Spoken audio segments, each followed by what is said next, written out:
CM Revanth Reddy నన్ను రాక్షసుడు అంటున్నారని, తాను ప్రజల కోసం పనిచేసే రాక్షసుడినేనని మాజీ మంత్రి ఎర్రబెల్లి దయాకర్ రావు అన్నారు. సీఎం వ్యాఖ్యలపై మాజీ మంత్రి ఫైర్ అయ్యారు. తాను ప్రజల మద్దతు ఆశీర్వాదంతో 7 సార్లు ఎమ్మెల్యేగా గెలిచానన్నారు. వరంగల్లో మీడియాతో ఆయన మాట్లాడారు. కేసీఆర్ మర్రి చెట్టు, నువ్వు గంజాయి మొక్క, బీఆర్ఎస్ చెట్టుని ఎలా మొలవనివ్వవో మేము చూస్తామని మండిపడ్డారు. నిన్న రేవంత్ రెడ్డి ప్రజలకు ఏదో చేస్తాడని ఆశ ఉండేనని, అబద్ధాలు ప్రమాణాలు చేసి రేవంత్ అధికారంలోకి వచ్చాడని అర్థమైందన్నారు. తెలంగాణ కోసం నువ్వేం చేశావు? రాష్ట్రం కోసం టీడీపీలో ఉన్న అందరం రాజీనామా చేస్తే రిజైన్ చేయకుండా కాంగ్రెస్కు వెళ్ళా. ఉద్యమ ద్రోహి, నువ్వు చేసేవన్నీ కేసీఆర్ పథకాలేనని విమర్శించారు. ప్రజలు కాదు కోటీశ్వర్లు అయ్యేది నీ బంధువులేనన్నారు. నిన్న మీ మీటింగ్కు మంత్రులు ఎందుకు రాలేదు? రాహుల్ గాంధీ, సోనియా గాంధీ నీకు అపాయింట్మెంట్ ఇస్తున్నారా? కాంగ్రెస్ వాళ్ళే నీ పదవి ఊడగొడతారని ఎద్దేవా చేశారు. కాళోజీ కళాక్షేత్రం మేము నిర్మిస్తే మీరు ఓపెన్ చేశారన్నారు. బాబ్లీ ప్రాజెక్టు ఉద్యమంతో మేము తన్నులు తింటే నువ్వు తప్పించుకున్నావని ఎర్రబెల్లి సీఎం రేవంత్ పై మండిపడ్డారు.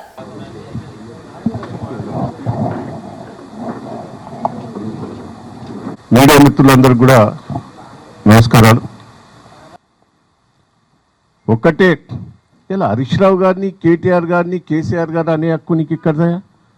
వాళ్ళు ఎప్పుడన్నా ఓడిపోయినరా? కాళోజీ నారాయణ బిల్డింగ్ ఎవరు కట్టించారా? ఇక్కడ ప్రెస్ మీడియా వాళ్ళకి తెలియదా?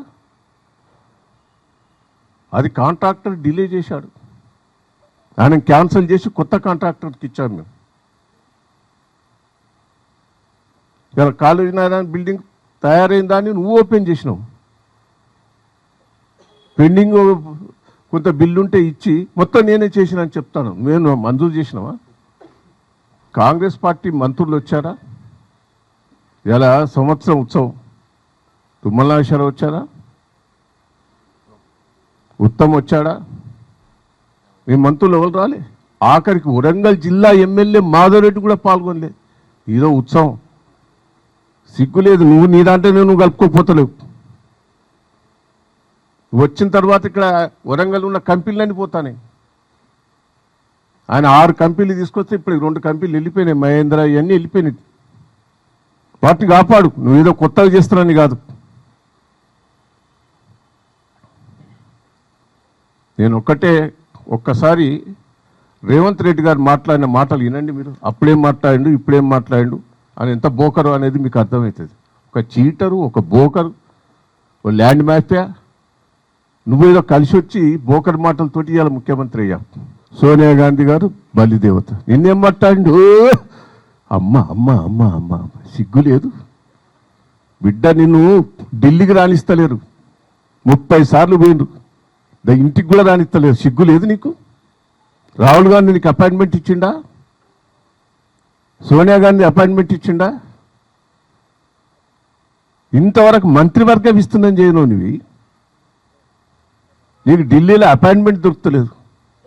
వీడికి వచ్చి ఉపన్యాసాల మీద ఉపన్యాసాలు దంచుతావు. నువ్వు తెలంగాణలో ఒక గంజాయి మొక్క బిడ్డ.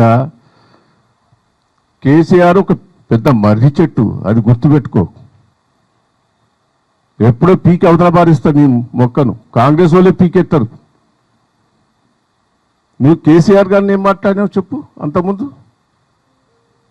దయచేసి మనం కేసీఆర్ గారు చేయబట్టి తెలంగాణ వచ్చింది.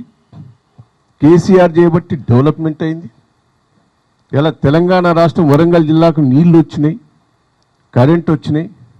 ఇంత అద్భుతంగా అయిందంటే ఆయన నాయకత్వాన్ని ఆయన ఎట్లా పడితే అట్లా తిరుగుతాడనే.